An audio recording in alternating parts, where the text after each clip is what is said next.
Good morning, everyone, and welcome to the class. We are doing the chapter Contemporary South Asia, and under this chapter, we have discussed about the internal politics of Pakistan, then Bangladesh, and now we are discussing Nepal. And as we have seen that Nepal was a monarchical system, Nepal was under a monarchical system up to the year 1990. The king was all powerful. The king has complete control over the government, over the army of the country. But then there was democratic wave in the country, and this led to the starting of the constitutional monarchy in the year 1990.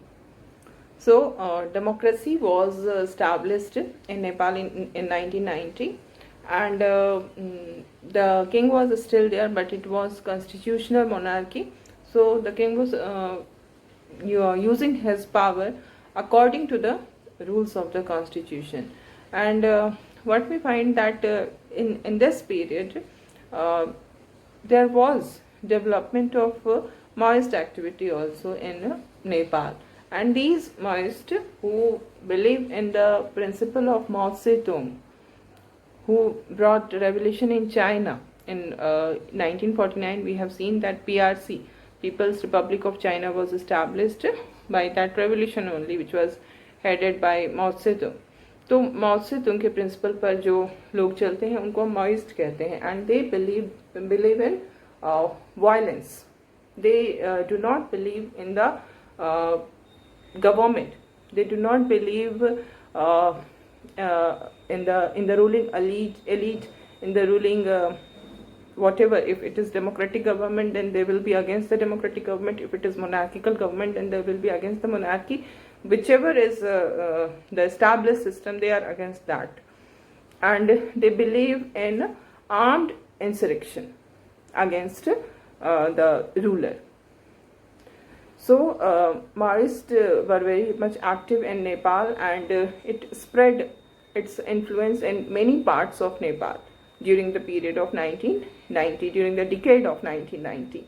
And we see that during this period, when there was constitutional monarchy, triangular conflict was going on.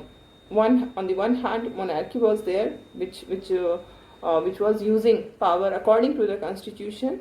On the other hand, pro-democratic movement was going on, which aimed at establishment of complete democracy in Nepal. And on the other hand, we see that Maoists were very much powerful. They have their influence in many parts of Nepal, and this triangular conflict was going on in the politics of Nepal. And in the meantime, we see a new development takes place in the year 2002, when we see that the king, the current king of Nepal, King Gyanendra, he usurped the power of parliament, the power of prime minister, and he became all powerful. So in this way, the king actually he established complete absolute monarchy, and he abolished the parliament and dismissed the government. And in this way, whatever democracy, limited democracy which was there in Nepal, it was ended completely. And we see that in the year 2002, Nepal went back to the condition of pre 1990 के पहले की जो condition थी उसमें नेपाल फिर से चला जाता है, because of the king. The activity done by the king was responsible for this. But the people of Nepal were not ready to accept these changes which were brought by the king. King ने जो भी changes लाया, जो भी democratic government का end करके monarchy को absolute बनाने का जो स्टेप उन्होंने लिया किंग ने, उसको the people of Nepal did not give their consent to that act of the king. People were demanding democracy. 2002 से ही हम देखते हैं कि जैसे ही पावर यूसर्प होता है, किंग अपने आप को सबसे ज़्यादा पावरफुल बना लेता है, उस समय से ही लोगों का जो डेमोक्रेटिक मूवमेंट था वो स्टार्ट हो जाता है, प्रो डेमोक्रेटिक प्रोटेस्ट स्टार्ट हो जाता है, जिसमें सारे पॉलिटिकल पार्टीज जो है वो एक साथ हो जाते हैं इस डिमांड में, और यहाँ तक कि माओइस्ट से भी इनको सपोर्ट मिलता है। एंड वी सी कि इन द ईयर 2006 ये प्रोटेस्ट बहुत ही लार्ज स्केल का प्रोटेस्ट हो जाता है, खास करके अप्रैल मंथ में 2006 अप्रैल में काठमांडू जो कि नेपाल की कैपिटल है, वहाँ पर लाखों के नंबर में people started to come on the street, और पूरी जो नॉर्मल लाइफ थी वो डिसरप्ट हो जाती है कम्प्लीटली, और जो किंग की जो आर्मी थी वो भी सिचुएशन को हैंडल कर पाने में पूरी तरह से इनकेपेबल होती है, और इस तरह की कंडीशन हो जाती है जो कि राजा के कंट्रोल से, किंग ज्ञानेंद्र के कंट्रोल से पूरी तरह से बाहर जा रही थी। और तब जो काठमांडू के लोग थे उन्होंने राजा को 3 दिन का अल्टीमेटम दिया कि आपको फिर से पार्लियामेंट को रीइंस्टेट करना होगा, रिस्टोर करना होगा, है ना, जिसको आपने अप्रैल 2002 में डिसॉल्व किया था उसको फिर से आपको रीस्टोर करना होगा। और ये जो रिस्टोरेशन के लिए उन्होंने 3 दिन का टाइम दिया, और अल्टीमेटली हम देखते हैं कि राजा जो किंग थे उन्होंने इसको एक्सेप्ट कर लिया, और क्योंकि जनता की जो पावर था उसके सामने राजा का पावर कुछ भी काम नहीं करता है। This is the strength of the people, common people. जब सारे लोग एक साथ होकर सड़कों पे उतर आए, प्रोटेस्ट कर रहे हैं, and this crowd of lakhs of people cannot be managed by the army also. So now the situation was not in the control of the king, and now it was the king became aware of the power of the people. Actual power lies with the people. That is democracy, है ना। तो राजा को इस बात को ये समझ जाते हैं कि अब जनता के जो स्ट्रेंथ है उनके आगे अब इनकी नहीं चलेगी, and then he has to accept the demand of the people. And what he did, that he restored the House of Representative, जो कि elected house था पार्लियामेंट का, नेपालीज पार्लियामेंट का, उसको वो रिस्टोर कर देते हैं, और इस तरह से फिर से जो 2006 अप्रैल से नेपाल जो है वो फिर से डेमोक्रेसी की तरफ बढ़ता है। लेकिन अभी हम ये देखते हैं कि ये डिसाइड होता है कि अब नेपाल में एक नया कॉन्स्टिट्यूशन बनेगा, क्योंकि अभी तक up to now what was the aspiration of the people was completely changed after 2002 में जो किंग ने जिस तरह से पावर को अपने हाथ में ले लिया, डेमोक्रेसी को पूरी तरह से अबॉलिश कर दिया, अपने एब्सोल्यूट पावर को एस्टैब्लिश करने की जो उन्होंने काम किया, इस कारण से लोगों के एस्पिरेशंस चेंज हो गए। जैसे पहले जो नेपाल था वो 2002 के पहले तक का नेपाल था, वो डेमोक्रेटिक मूवमेंट तब भी होते थे, डेमोक्रेसी चाहता था Nepal, but they wanted to retain the post of king. वो कभी भी किंग को के पोस्ट को खत्म नहीं करना चाहते थे, लेकिन जो कुछ भी डेवलपमेंट्स होते हैं, जिस तरह के ड्रामेटिक डेवलपमेंट्स होते हैं 2002 में, और उसके बाद जो कुछ भी होता है उसमें लोगों के एस्पिरेशन चेंज हो गए। Now people want that there should be complete end of the monarchy. Monarchy को वो चाहती ही नहीं, मोनार्की हो ही नहीं, कंप्लीट डेमोक्रेसी हो। You have read about this. ये नेपाल का जो है ना, अगर रिसेंट टाइम में हम देखें तो ये बहुत ही इम्पॉर्टेंट एग्जाम्पल है ये समझने के लिए कि किस तरह से डेमोक्रेसी को एस्टैब्लिश किया जाता है, डेमोक्रेसी के लिए किस तरह से लोगों का जो की ताकत होती है, जो लड़ाई होती है, that is the most important. And one more thing which is important कि कॉन्स्टिट्यूशन का फंक्शन, जैसे कि आपने जो फर्स्ट 11th में फर्स्ट बुक जो है कॉन्स्टिट्यूशन एट वर्क, उसमें कॉन्स्टिट्यूशन के फंक्शंस में एक ये इम्पॉर्टेंट फंक्शन है कि कॉन्स्टिट्यूशन जो है वो लोगों के एस्पिरेशंस को रिप्रेजेंट करता है। What ever is the aspiration of the people, it is laid down in the constitution.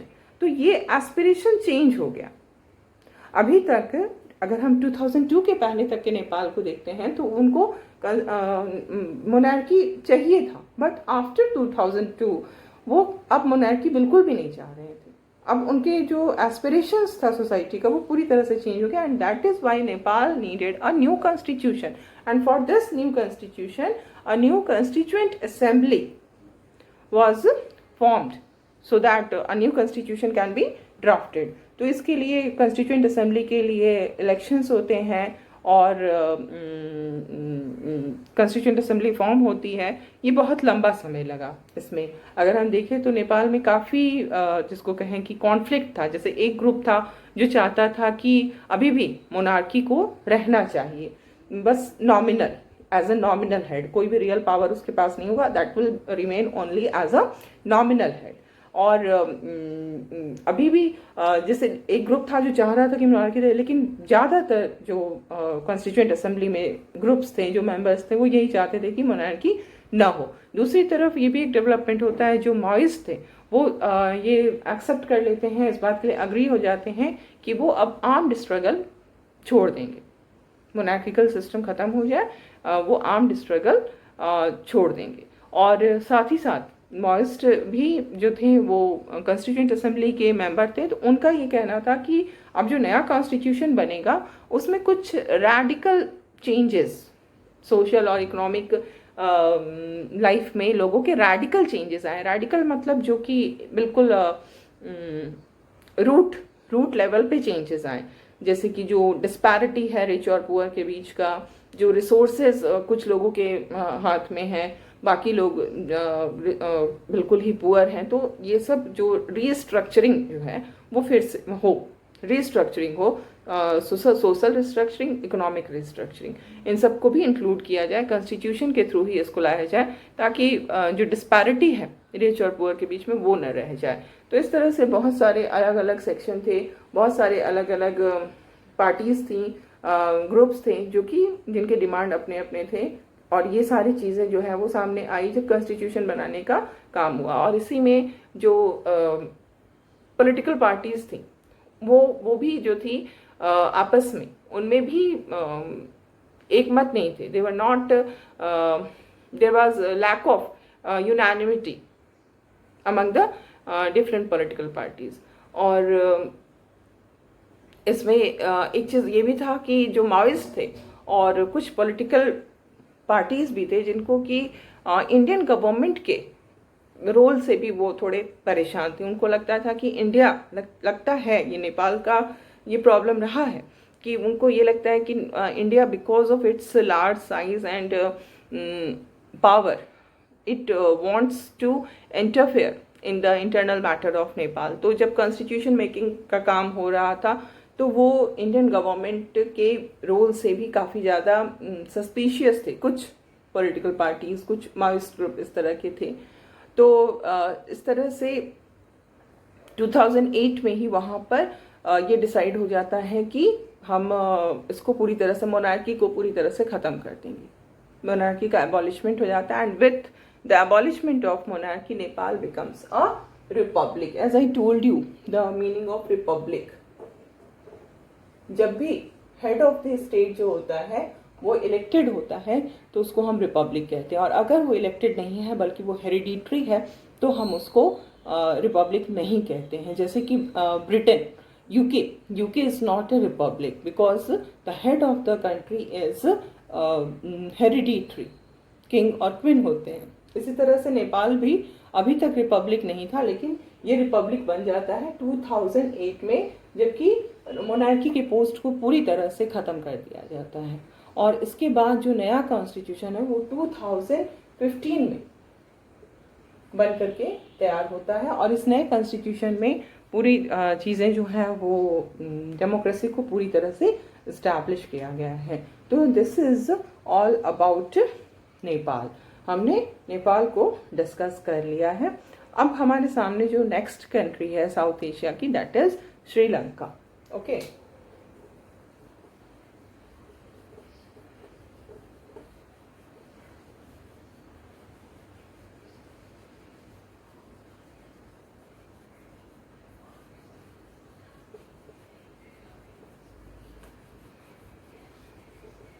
अब हम लोग श्रीलंका की इंटरनल पॉलिटिक्स को देखेंगे।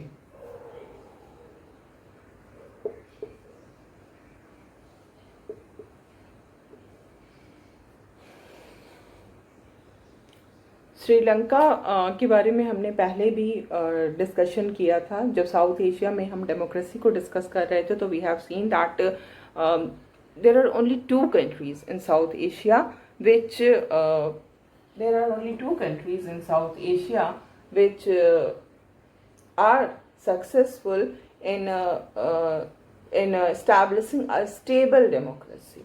तो उसमें एक कंट्री तो हमारी इंडिया है और जो दूसरी कंट्री है वो श्रीलंका है, जहाँ पर कि स्टेबल हो रहा है डेमोक्रेसी। कभी भी मिलिट्री रूल नहीं इस्टेब्लिश हुआ, जैसा कि हमने पाकिस्तान और बांग्लादेश में देखा कि जब न तब every now and then military rule आ जाता है। नेपाल में हमने देखा कि मोनार्की जो है वो पावरफुल बना हुआ था, उसने पावर को यूसर्व किया।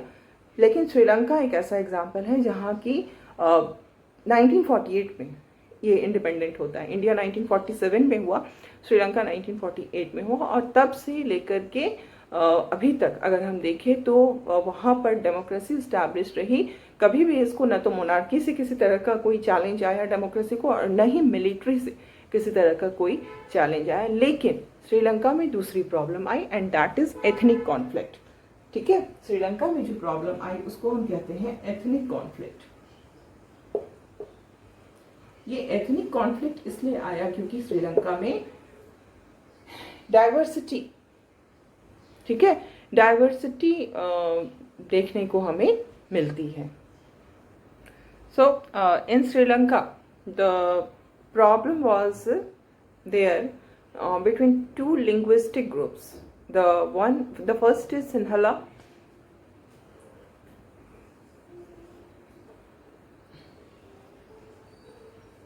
Sinhalas, and the another group is Tamils. These are language. सिन्हला जो है वो एक लैंग्वेज है, और सिन्हला बोलने वाले जो लोग होते हैं उन्हें हम सिन्हलाज कहते हैं, सिन्हला कम्युनिटी के लोग कहते हैं। And Tamil is also language, Tamilians. ठीक है, तो यहाँ पर हम क्या देख रहे हैं कि श्रीलंका की जो ओरिजिनल पॉपुलेशन है वो सिन्हला लैंग्वेज बोलने वाली थी। ठीक है, और you have read about Sri Lanka in class 10th also. If you remember 10th में जब आपने फेडरलिज्म जो चैप्टर है सिविक्स का उसको जब पढ़ा था तो उसमें भी आपने श्रीलंका के बारे में पढ़ा है। That is a very important development actually. इसलिए ये कुछ ऐसी चीज़ें हैं जो बार बार आती हैं, जैसे नेपाल को ही हमने देखा। नेपाल आपका क्लास 8th में से स्टार्ट हो जाता है। 8th में आपने नेपाल पढ़ा, 10th में नेपाल पढ़ा, 11th में नेपाल है, फिर 12th में नेपाल। तो ये कुछ ऐसी चीज़ें हैं। इसी तरह से श्रीलंका का भी जो एथनिक कॉन्फ्लिक्ट हम अभी देख रहे हैं इसको हम लोगों ने पहले भी पढ़ चुका है।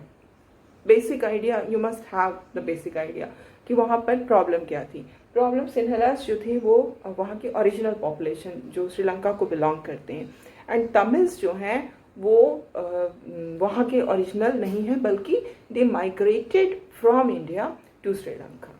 एंड ये माइग्रेशन जैसे बहुत पहले से होता आ रहा था, क्योंकि इंडिया का बिल्कुल पास में है तो माइग्रेशन होता है। तमिल्स माइग्रेट करके बहुत पहले से ये माइग्रेशन हो रहा था, and even after independence this migration continued. ठीक है, माइग्रेशन जो था वो इंडिपेंडेंस के बाद भी होता रहा। तो इस तरह से जो श्रीलंका की पॉपुलेशन थी उसमें मेजॉरिटी जो थे वो सिन्हलाज ही थे, और तमिल्स जो माइग्रेट होकर के आए थे वो माइनॉरिटी में थे। ठीक है, तो यहाँ पर हम क्या देखते हैं कि जो सिन्हला कम्युनिटी है उनके सिन्हला नेशनलिस्ट जो हुए, सिन्हला कम्युनिटी के अंदर जो नेशनलिस्ट थिंकर्स थे, जो नेशनलिस्ट लीडर्स थे, उनकी ये सोच हो गई कि सिन्हलास की कंट्री है ये, श्रीलंका जो है that belong to Sinhala community, and they must give preference to those people who speak Sinhala language।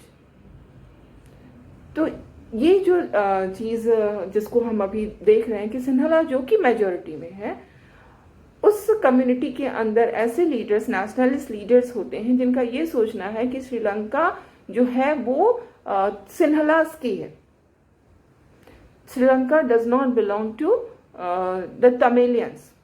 Sri Lanka जो है वो सिर्फ और सिर्फ सिन्हलास को बिलोंग करती है, और जो सिन्हला बोलने वाले लोग हैं उनको हमें प्रेफरेंस देना चाहिए हर चीज़ में, चाहे वो स्कूल कॉलेज कहीं पे भी हायर लेवल के एजुकेशनल इंस्टीट्यूट में एडमिशन की बात हो, चाहे जॉब में रिक्रूटमेंट हो, प्रमोशन हो, इन सब में हमें सिन्हलास को ही प्रेफरेंस देना चाहिए, न कि तमिल्स को। तो ये जो सिस्टम है कि मेजॉरिटी को आगे बढ़ाओ, majority should be given priority, इसको हम क्या कहते हैं? इसको हम कहते हैं, दिस पॉलिसी इज कॉल्ड मैजोरिटेरियनिज्म।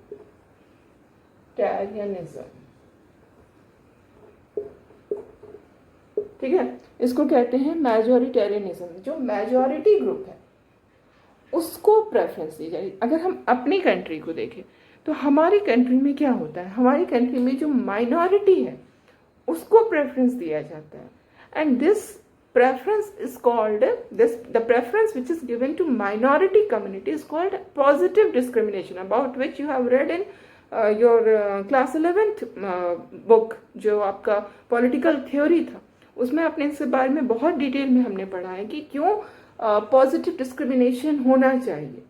क्योंकि जो माइनॉरिटी हैं, जिनकी कंडीशन हर तरह से खराब है, economically, socially, politically, in every aspect of life they are backward, so they must be given some priority by the government in order to lift them, in order to bring them at the same level with the majority group, है ना।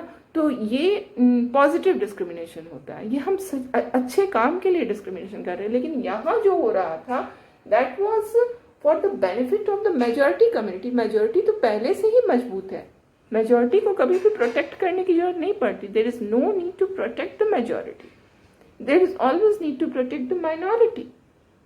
Minority को खतरा होता है, minority is in danger in any society. ऐसा कहीं हो नहीं सकता है कि जो minority है वही उनका दबदबा है। minority, linguistic minority, religious minority, हाँ intellectual जो minority है उनका ही दबदबा होता है, but we are not talking about the intellectual minority which is called elite, है ना। हम intellectual minority की बात नहीं कर रहे हैं, हम बात कर रहे हैं रिलीजियस माइनॉरिटी की, हम बात कर रहे हैं लिंग्विस्टिक माइनॉरिटी की। तो ऐसे जो माइनॉरिटी ग्रुप्स होते हैं, they are always in need of some kind of security. तो यहाँ पर उल्टे काम हो रहा था, और इसी को हम मेजोरिटेरियनिज्म कहते हैं। और इसका नतीजा क्या हुआ? What is the consequence of this policy of majoritarianism? The consequence was civil war, because जो तमिल्स थे उनको ये समझ में आने लगा कि this country does not belong to them. अगर वो जैसे इसमें एक और चीज थी, ज्यादातर जो सिन्हालास थे दे वर बुद्धिस्ट, और जो तमिल बोलने वाले थे उनमें से ज्यादातर जो थे वो हिंदू एंड मुस्लिम्स थे।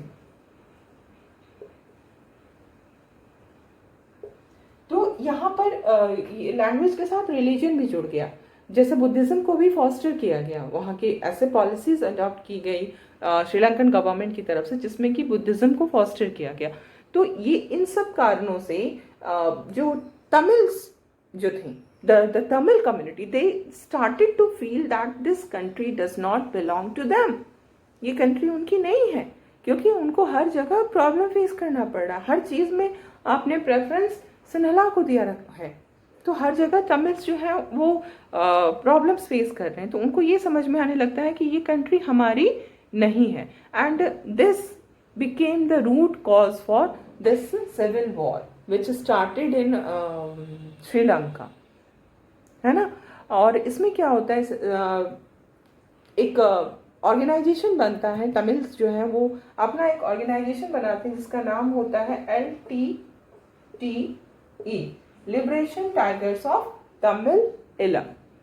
ठीक है, ये जो लिबरेशन टाइगर्स ऑफ तमिल इलम है, ये 1980s के डिकेड में बन जाता है, 83 के बाद, 1983 के बाद ये मिलिटेंट ऑर्गेनाइजेशन होता है। मिलिटेंट का मतलब आतंकवादी।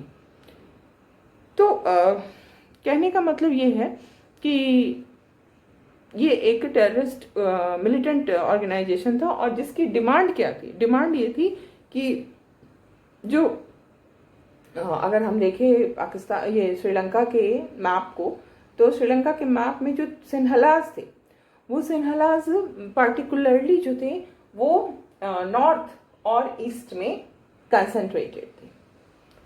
ठीक है, तो अब ये LTTE वाले क्या डिमांड करने लगे कि जो नॉर्थ ईस्ट पार्ट है श्रीलंका का, वो श्रीलंका से अलग हो जाए, वो तमिल्स के लिए उसको छोड़ दीजिए, हम we don't want to be with Sri Lanka, हम एक सेपरेट कंट्री चाहते हैं, है ना। वो they wanted to secede from Sri Lanka, है ना। और इसमें जो इसका अगर हम फुल फॉर्म देखेंगे तो क्या है? लिबरेशन टाइगर्स ऑफ तमिल इलम।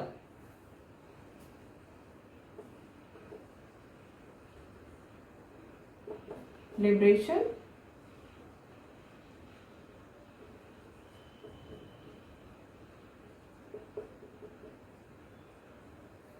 तमिल इलम। अब तमिल इलम का मतलब क्या हुआ? Separate country for the Tamils of Sri Lanka. ठीक है, तमिल इलम का मतलब हुआ कि जो तमिल्स हैं, जो श्रीलंका में रहने वाले तमिल्स हैं, उनको एक सेपरेट कंट्री चाहिए, वो इस कंट्री में नहीं रहना चाहते हैं। और सेपरेट कंट्री कौन सा पार्ट? नॉर्थ ईस्टर्न पार्ट को वो श्रीलंका से सेपरेट करना चाहते थे, और ये सिविल वॉर, इसी को हम कहते हैं। इनकी LTTE की बिल्कुल बड़े लार्ज स्केल पे इनका लड़ाई होता था गवर्नमेंट के साथ, श्रीलंकन गवर्नमेंट के साथ। इवन एयरफोर्स तक को यूज करती थी Sri Lankan government against this LTTE। और ये जो LTTE थे, ये एक समय ऐसा था कि श्रीलंका का जो नॉर्थ ईस्टर्न पार्ट है वो पूरी तरह से LTTE के ही कंट्रोल में था। वहाँ पे श्रीलंकन गवर्नमेंट की बिल्कुल भी नहीं चलती थी, और LTTE जो था वो पूरे के पूरे नॉर्थ ईस्टर्न पार्ट को कंट्रोल करता था। इसमें आगे और भी बहुत सारे डेवलपमेंट्स होते हैं, इसमें इंडिया भी इन्वॉल्व हो जाता है, जो कि एक पॉजिटिव, जिसको हम नहीं कहेंगे, जिसके कि जो कंसिक्वेंसेस हुए वो नेगेटिव हुए इंडिया के लिए अगर देखा जाए तो। अगर इस पूरी प्रॉब्लम में हम देख रहे हैं तो इसके प्रॉब्लम जो है वो Tamils, they were facing so many hardship in Pakistan, in Sri Lanka, है ना। तो और ये these Tamils, they originally belong to India. तो ऑब्वियसली इंडिया का इसमें इन्वॉल्व होना बहुत ही नेचुरल था। इसमें क्या हुआ कि जो प्रेशर, जो तमिल पीपल जो इंडिया में थे, उनकी तरफ से गवर्नमेंट पे प्रेशर आना स्टार्ट होता है, सेंट्रल गवर्नमेंट पे, कि इंडियन गवर्नमेंट को कुछ करना चाहिए ताकि जो श्रीलंका में जो तमिल्स हैं उनके इंटरेस्ट को प्रोटेक्ट किया जा सके, है ना। The Indian government should protect the interest of the Tamils in Sri Lanka. This was the opinion of the Tamils of India, कि एक वो हो जाता है ना, एक बाउंडिंग है कि हम सब एक हैं, जो वहाँ तमिल्स सफ़र कर रहे हैं वो हमारे ही हमसे जुड़े हुए हैं कहीं ना कहीं। तो ये प्रेशर गवर्नमेंट पे बन रहा था कि उसको कुछ करना चाहिए। और ऐसे में ही क्या होता है कि गवर्नमेंट जो है वो श्रीलंकन गवर्नमेंट से, इंडियन गवर्नमेंट श्रीलंकन गवर्नमेंट से इस मैटर पे बातचीत जो है वो शुरू होती है। तमिल्स के क्वेश्चन पे नेगोशिएशंस होते हैं, बातचीत होते हैं। और 1987 में एक मेजर डेवलपमेंट होता है, और वो ये डेवलपमेंट होता है कि इंडिया जो है वो श्रीलंकन तमिल्स के मैटर में डायरेक्टली इन्वॉल्व हो जाता है, जब 1987 में इंडिया एक अकॉर्ड पे, एक अग्रीमेंट पे साइन करता है, श्रीलंका के साथ एक अग्रीमेंट करता है, जिसके अनुसार, जिसके अकॉर्डिंगली क्या होता है कि इंडिया जो है वो अपने ट्रूप्स भेजता है श्रीलंका में, सो दैट श्रीलंकन गवर्नमेंट और तमिल्स के बीच में पीस इस्टेब्लिश किया जा सके। जो वहाँ पर सिविल वॉर चल रहा था, उस सिविल वॉर को रोकने के लिए, उस सिविल वॉर में ख़त्म करके श्रीलंकन गवर्नमेंट और तमिल कम्युनिटी के बीच में रिलेशन को स्टेबलाइज करने के लिए इंडियन ट्रूप्स को भेजने का डिसीजन लिया जाता है 1987 में, जो अग्रीमेंट होता है इंडिया और श्रीलंका के बीच में। ठीक है, तो ये 1987 का जो अकॉर्ड है that is very much important, ठीक है, अकॉर्ड ऑफ 1987। और इसका जो consequences होता है वो बहुत ही अच्छा consequence नहीं होता है। We will continue with this discussion in the next class.